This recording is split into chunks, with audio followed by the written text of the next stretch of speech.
পশ্চিমবঙ্গের OBC certificate বাতিল মামলার যে অর্ডার কপিটি বেরিয়ে এসেছিল শুনানি থেকে, সেই অর্ডার কপিটি নিয়ে আজকের এই ভিডিওতে আলোচনা করব।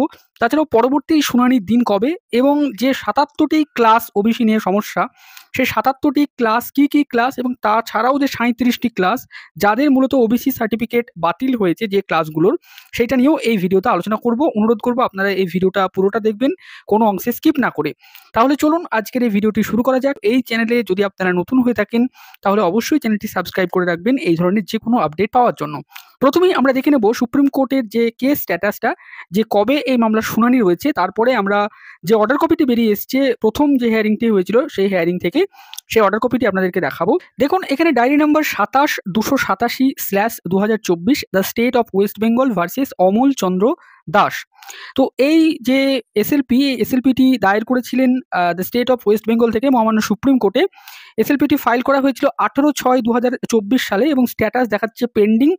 এই এসএলপিটির একটি হিয়ারিং হয়েছিল 5/8/2024 তারিখে চিফ জাস্টিসের বেঞ্চে। এখন দেখুন প্রেজেন্ট লিস্ট যেটা রয়েছে, অর্থাৎ tentatively case maybe listed on বলে লেখা রয়েছে। দেখুন 20/8/2024 তারিখে, এটি কম্পিউটার জেনারেটেড ডেট, তার মানে আগামী মঙ্গলবারে এই মামলাটির আবার পরবর্তী শুনানির দিন রয়েছে। Honorable the Chief Justice, Honorable Mr. Justice J.B. Padriwala and Honorable Mr. Justice Manoj Mishroর বেঞ্চে সিরিয়াল নাম্বার 34-এ 20/8/2024 তারিখে এই মামলার পরবর্তী শুনানি রয়েছে। 16 তারিখে যে একটি হিয়ারিং হওয়ার কথা উঠছিল, সেই 16 তারিখে হিয়ারিংটা কিন্তু রাখা ছিল না এবং 16 তারিখে কোনো হিয়ারিংও হয়নি সুপ্রিম কোর্টে। তো এই মামলার পরবর্তী শুনানির দিন 20/8/2024 তারিখে রাখা হয়েছে এবং 5/8/2024 তারিখে যে অর্ডার কপিটি বেরিয়ে এসছে সেটি আমরা দেখব। তার আগে আমরা 20/8/2024 তারিখে চিফ জাস্টিসের বেঞ্চের যে কজ লিস্টটা প্রকাশিত হয়েছে, মেন কজ লিস্ট, সেই কজ লিস্টটা দেখার চেষ্টা করব যে আদৌ মামলাটি লিস্টেড হলো কিনা। এখানে দেখুন আমরা daily cause list for dated 20/8/2024 chief জাস্টিসের বেঞ্চের যে কজ লিস্ট সেটা দেখছি। এখানে আমরা চলে যাব একদম 34 নম্বর সিরিয়ালে, দেখব 34 নম্বর সিরিয়ালে এই মামলাটি আদৌ লিস্টেড রয়েছে কিনা। তো 34 নম্বর সিরিয়ালটি আমরা এখান থেকে দেখছি এবং কতগুলো কানেক্টেড ম্যাটার সেখানে লিস্টেড হয়েছে। দেখুন 34 নম্বর সিরিয়াল আমরা পেয়ে গেছি। এসএলপি নাম্বার হচ্ছে 17/751। তো এই যে এসএলপি নাম্বার দেখুন, the state of West Bengal and another versus Amal Chandra Das, এই মামলাটি মূল মামলা। তার সাথে কিন্তু কানেক্টেড 1টি 2টি 3টি 4টি ম্যাটার কানেক্টেড হিসাবে রয়েছে। কানেক্টেড যে মামলাগুলো হয়েছে Tuhina Parveen and others versus the state of West Bengal. তারপরে 2 নম্বরে যে কানেক্টেড ম্যাটারটি রয়েছে Naushad Siddiqui versus the state of West Bengal and others. তারপরে 3 নম্বরে যে ম্যাটারটা রয়েছে দেখুন Serafuddin and others versus the state of West Bengal. এবং 4 নম্বরে যে ম্যাটারটি কানেক্টেড ম্যাটার হিসেবে রয়েছে এই মামলার সাথে Atmadeep versus the state of West Bengal and others. তো এই 4টি ম্যাটার কানেক্টেড হিসাবে একসাথে হিয়ারিং হওয়ার কথা রয়েছে 34 নম্বর সিরিয়ালে কোর্ট নম্বর 1-এ চিফ জাস্টিসের বেঞ্চে পশ্চিমবঙ্গের ওবিসি যে মামলাটি, সেইটির আগামী 20 তারিখে মঙ্গলবার কিন্তু শুনানি হবে 34 নম্বর সিরিয়ালে। এবার আমরা 5/8/2024 তারিখে যে অর্ডার কপিটি বেরিয়ে এসছে সেই অর্ডার কপিটি দেখার চেষ্টা করব। মহামান্য সুপ্রিম কোর্ট থেকে দেখুন এই যে অর্ডার কপিটি বেরিয়ে এসছে 5/8/2024 তারিখে। তো এই অর্ডার কপিটির 3 নম্বর পয়েন্ট থেকে আমরা যদি দেখি তাহলে দেখব এখানে লেখা রয়েছে একটি নোটিশ ইস্যু করতে বলা হচ্ছে, application for stay returnable in 2 weeks. তারপরে 4 নম্বরে এখানে খুব গুরুত্বপূর্ণ কথা লেখা হচ্ছে, the state of West Bengal shall file an affidavit before this court explaining the process which was followed before the designation of 77 communities as other backward classes in relation to the state took place. The state shall in particular clarify। অর্থাৎ পশ্চিমবঙ্গ সরকারকে এখানে একটি affidavit চাওয়া হচ্ছে, সেখানে বলা হচ্ছে যে তারা যে 77টি ক্লাসকে ওবিসি হিসাবে ডেজিগনেশন দিয়েছে তার জন্য তাদেরকে কিছু বিষয় জানতে চাওয়া হচ্ছে, সেই বিষয়টা তারা ক্ল্যারিফাই করুক।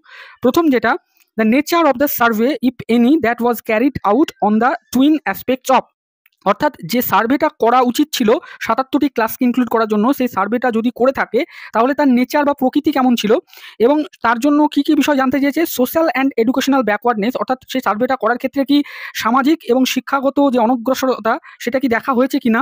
2 নম্বরে inadequacy of representation in the service of the state, অর্থাৎ যে সমস্ত ক্লাসগুলোকে ইনক্লুড করা হয়েছিল অ্যাজ এ ওবিসি হিসাবে, তো সেই ক্লাসগুলোর কি মানে অপর্যাপ্ত পরিমাণ কি তাদের রিপ্রেজেন্টেশন রয়েছে না নেই, অর্থাৎ তাদের অপর্যাপ্ত পরিমাণ রিপ্রেজেন্টেশন যদি থাকে, পর্যাপ্ত পরিমাণে যদি না থাকে তাহলেই তাদেরকে ইনক্লুড করতে পারে।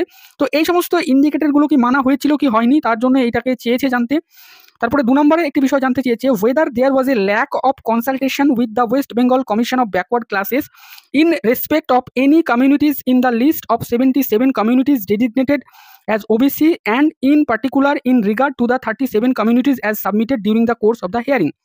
অর্থাৎ যে পশ্চিমবঙ্গর যে ব্যাকওয়ার্ড ক্লাস কমিশন রয়েছে সেই কমিশনের সাথে রাজ্য সরকার যে ৭৭টি ক্লাসকে ওবিসি হিসাবে ডেজিগনেটেড করেছিল এবং পরবর্তীতে যে 37টি ক্লাসকে তারা ওবিসি হিসাবে ডেজিগনেটেড করেছিল, তার জন্য কি কমিশনের সাথে তারা কোনো ধরনের কোনো কনসালটেশন করেছিল? তো এই বিষয়টা জানাতে বলেছে। ৩ নম্বর আরেকটি বিষয় জানতে চেয়েছে, whether any consultation was carried out by the state government in regard to the sub classification of the OBC with the West Bengal Commission for Backward Classes। অর্থাৎ ওবিসির যে সাব ক্লাসিফিকেশন করা হয়েছিল ওবিসি এ এবং OBC B, তার জন্য কি West Bengal backward class কমিশনের সাথে রাজ্য সরকার কোনো ধরনের কোনো কনসালটেশন করেছিল? তো এবার ৫ নম্বরে বলছে যে besides indicating either in affirmative or negative it's response to queries 2 and 3, the state shall clarify the nature of the survey and material which was in its possession before the ultimate act of designation took place। অর্থাৎ যে বিষয়গুলো জানতে চেয়েছে এই affidavit আকারে মূলত ৩টি বিষয়। তো এই ৩টি বিষয়কে অ্যাফার্মেটিভ অর নেগেটিভ যাই হোক উত্তর হ্যাঁ সূচক বা না সূচক সেটা দিতে বলেছে। প্রপার মেটেরিয়াল যেগুলো রয়েছে রাজ্যের কাছে আলটিমেট ডেজিগনেশন করার ক্ষেত্রে যেগুলো ব্যবহার করেছিল তারা ওবিসির ক্ষেত্রে, সেগুলো নিয়ে এক্ষেত্রে এফিডেভিটটা দিতে বলা হচ্ছে রাজ্য সরকারকে। তারপরে এখানে রাজ্য সরকার বলেছিল তারা ১২ই আগস্টের মধ্যে এফিডেভিটটা ফাইল করবে এবং তারপরে যেটা বলা হচ্ছে ৭ নম্বরে যে national commission for backward classes তাদেরকে পার্টি করা হচ্ছে রেসপন্ডেন্ট হিসাবে। আর ৮ নম্বরে দেখুন লেখা রয়েছে list the special leave petition on 20 August 2024, অর্থাৎ এই মামলাটিকে আবার 20 অগস্ট 2024 সালে রাখা হলো। তার মানে 16 অগস্ট কিন্তু হিয়ারিংয়ের জন্য মামলাটি রাখা হয়নি। আপনারা অনেকেই প্রশ্ন করছিলেন যে 16 আগস্ট, যেহেতু 2 সপ্তাহ পর কোনো একটা শুক্রবারের কথা বলা হয়েছিল তার জন্য আমরা ধরে নিচ্ছিলাম 16 অগস্ট, কিন্তু 16 আগস্ট মহামান্য সুপ্রিম কোর্টে কোনো ধরনের কোনো হিয়ারিং হয়নি। তো তার জন্য এই মামলাটিকে 20 অগস্ট রাখা হয়েছিল। তো এই মামলাটির পরবর্তী হিয়ারিং 20 আগস্ট হবে। এখন অবধি কোনো হিয়ারিং হয়নি। এখন রাজ্য সরকার তারা কি এফিডেভিট জমা দিচ্ছে তার উপরে কিন্তু অনেকটা বিষয় ডিপেন্ড করছে। এবার আপনাদেরকে আমরা যেটা বিষয়টা দেখাবো যে ৭৭টি এবং 37টি ক্লাস নিয়ে সমস্যা, মূলত 114টি ক্লাস নিয়ে যে সমস্যা বা যাদের ওবিসি সার্টিফিকেটটা বাতিল হচ্ছে মূলত সেই ক্লাসগুলো কি কি, যদিও আমি একবার দেখিয়েছিলাম তবে এখানে আরেকবার দেখানোর চেষ্টা করছি। আমরা যদি এখানে West Bengal commission for backward ক্লাসের ওয়েবসাইটে আসি তাহলেই আমরা এই লিস্টটা পেয়ে যাব।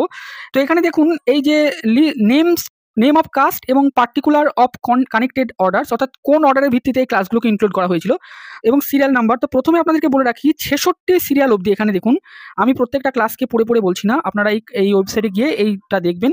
এই যে 66 ক্লাস, তো এই ক্লাস অবধি কিন্তু 2009 সালের আগে যারা ইনক্লুড হয়েছিল 66 ক্লাস অবধি কিন্তু ওবিসি সেফ, অর্থাৎ এদের ওবিসি সার্টিফিকেট বাতিল হচ্ছে না অর্ডার অনুযায়ী। তার মানে 66টি ক্লাস হচ্ছে তারা এই মুহূর্তে তাদের ওবিসি সার্টিফিকেট তাদের সুরক্ষিত থাকছে, তারা ওবিসি হিসাবে গণ্য হচ্ছে এই মুহূর্তে ডিভিশন বেঞ্চের জাজমেন্ট অনুযায়ী। কিন্তু 67 নাম্বার ক্লাস থেকে দেখুন এই যে 67 নাম্বার ক্লাস মূলত ছাসাতি বলে লেখা রয়েছে, দেখুন এখান থেকে শুরু হচ্ছে।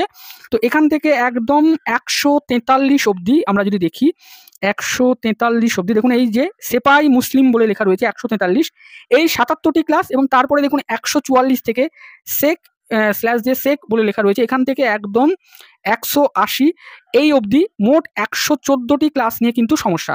77টি ক্লাস নিয়ে ডিরেক্ট কোর্টে কেস হয় এবং তার পরবর্তীতে 37টি ক্লাসকেও বাতিল করা হয়েছে। তো যেহেতু সেটা এই প্রসেসের মাধ্যমে ইনক্লুড হয়েছিল বলে মূলত 66টি ক্লাস তারা কিন্তু ওবিসি সার্টিফিকেট হিসেবে থাকছে এই মুহূর্তে, যেটা দেখুন নোটিফিকেশন নম্বর 485 BCW ডেট 20/2/2009, এই ডেটের যে নোটিফিকেশনের অবধি ওবিসি সার্টিফিকেট কিন্তু বাতিল হচ্ছে না। তার পরবর্তী অংশটা 67 থেকে একদম যদি আমরা চলে যাই 180 অবধি, তাহলে তাদের সার্টিফিকেট কিন্তু বাতিল হচ্ছে, অর্থাৎ 77 প্লাস 37 মোট 114টি ক্লাস এই মুহূর্তে কিন্তু ডিভিশন বেঞ্চের জাজমেন্ট অনুযায়ী পশ্চিমবঙ্গের ওবিসি লিস্ট থেকে তাদেরকে বাদ দেওয়ার কথা ডিভিশন বেঞ্চ বলেছে। এখন সুপ্রিম কোর্ট কি অর্ডার দেয়, পুরো মামলাটার উপরে স্টে দেয় কিনা এবং পরবর্তী ক্ষেত্রে কি হয় সে বিষয়টা আমরা পরবর্তী ক্ষেত্রে দেখব, যদি যা অর্ডার আসে সেই বিষয়টা আমরা আলোচনা করব। তো আজকের এই ভিডিওটা এই পর্যন্ত। ভিডিওটি শেষ অবধি দেখার জন্য আপনাদের সকলকে জানাই অসংখ্য ধন্যবাদ।